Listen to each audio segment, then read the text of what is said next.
তো উপরের ঘরে এখানে দেখো জাস্ট এখানে মালাই পরাই, কারণ এখানে খাবার দেওয়ার কোনো ব্যবস্থা নেই। অ্যান্ড এটা আমার ছোট্ট পুরীর মন্দির, অ্যান্ড এখানে জগন্নাথ, বলরাম, সুভদ্রা সব রয়েছে, অ্যান্ড এখানে বাবা রয়েছে। চলো এবার বাকি জায়গাটা দেখাই। আর এইখানেতে আমার মেন ঠাকুর ঘর বলতে পারো।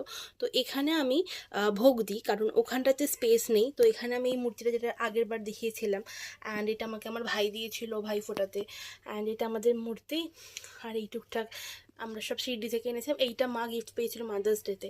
অ্যান্ড এই যাচ্ছে, কেমন লাগছে অবশ্যই জানাবে। আর এখানেও রয়েছে মূর্তি, বাট এখানটা আমি মেনলি বাবার জামা কাপড় রাখি। অ্যান্ড আমি একটা বাবার জামা পেয়েছি, যেটা ভীষণ মানে ভাগ্য করে পেয়েছি। এটা যে রাসবিহারীর আমি ছবি পোস্ট করি, সেখানকার বাবাকে পরানো ছিল নাইট ড্রেস, সেটা পেয়েছি। তো কেমন লাগলো অবশ্যই জানিও। আর দেখাবে পরের ব্লগে, ততক্ষণ লাইক শেয়ার সাবস্ক্রাইব করো আর ফলো করে দিও। বাই বাই ফেসবুকে দেখলে।